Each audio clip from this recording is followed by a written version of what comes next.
Matt Lloyd, Matt the artist, otherwise known as John Webb. not drinking was the dark forest for me, because I had no idea how I was going to do it. Because the booze doesn't want to let you go when it's got its claws into you. It doesn't. It doesn't want to. It doesn't want you to walk away from it, because it's nothing without you. It's just in that bottle. It's just inert, isn't it? It's just there on the shelf. But when it gets inside you, it's something. That's how I saw alcohol. It literally possessed me. I was actually possessed, by that demon drink, that spirit. And were you were using alcohol to help you get through difficult times?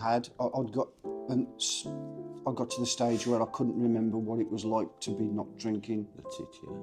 And I'd forgotten what that... It rewires your brain, doesn't it? Addiction.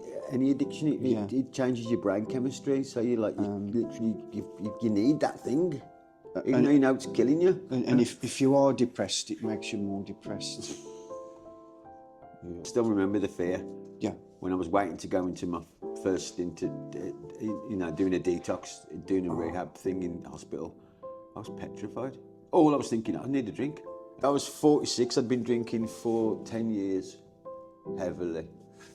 I had some really fucked up news when I was 36 on my birthday, and I couldn't cope with it. So yeah, it was drink. It was just like, I can't cope with this. And drinking just went from something I enjoyed to something I needed. There are ups and downs. It's not all happy and doing well. No. There's quite a lot of lapsing. Yeah. Along the way. Yeah. And it's about treating that. You can't let that destroy you. Little setbacks, big setbacks. When I was drinking all the time, I didn't worry about those ups and downs, because you kind of, I was controlling how I felt with alcohol. I felt in control of those ups and downs. I knew if I was drinking, I'd be up there. And my only down was running out of booze. So all I had to do was maintain that drink, and I was fine. That's how I felt. But you didn't do anything else. But that was all I was doing. Was just drinking. Yeah, you're not living a life when you're doing that. I was just in that bottle. Just you feel the vision gets narrow, doesn't it, with addiction? I think so. You don't see anything else. You just see what that one thing is, whatever it is. The next drink, or the next smoke, or the next line, or the next pill, or it's that one thing, isn't it? I mean, that's out of the equation. You're like, shit, I've got to cope with everything.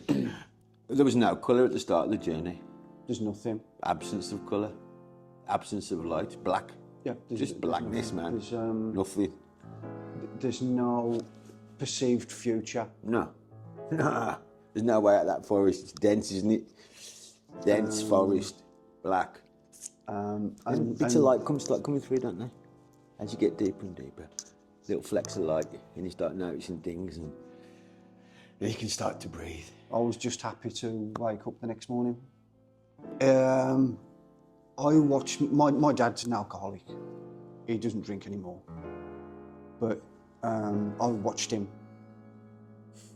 and it's not very nice to see. I've accompanied him to the hospital quite a few times. Yeah. It's evil. And there's a stigma attached. When the staff in the hospital know that this guy in the bed is drunk, they're laughing between themselves. They're sniggering. Mm-hmm. He's not the same kind of patient that they would normally treat. No. And you get a feeling of that. Well, I did when I was sitting with him. I did. I felt it firsthand. Yeah. And Excuse me. That is not. Can you edit that burp out, please?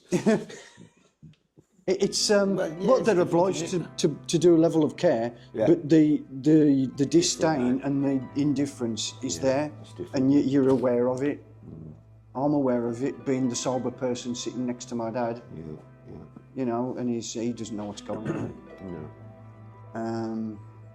It's an epidemic of alcoholism. I mean, you go into an A&E on any night of the week, and the waiting room's full of people with injuries from alcohol. They've been in fights because of alcohol. Yeah. They're dying because of alcohol. You know, it's horrible. You should ban it. Yeah, it's a killer by many routes. Ooh. Quick ones and slow ones. And, It's devil's work, I'm telling you. have you ever had liver disease, Matt?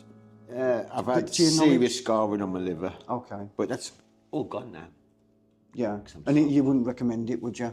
No. You wouldn't recommend the symptoms? No. My son's just starting drinking. He's 20. Okay. He's at uni and he's just enjoying alcohol. And I'm like, No.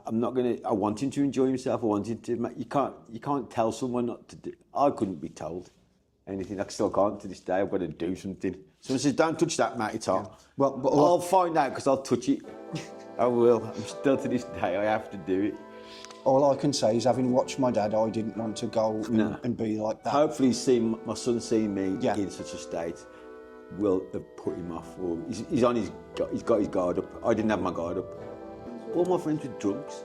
Every single one of them. I only hung around with drinkers, you know, which you do, don't you? You know, if you're a drinker, you don't hang around with teetotalers.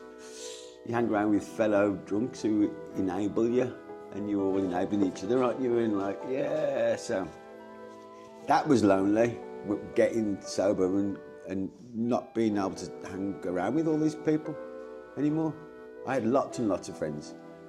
And then you come to that realisation that, are they real friends? Because they just want you to get pissed all the time with them.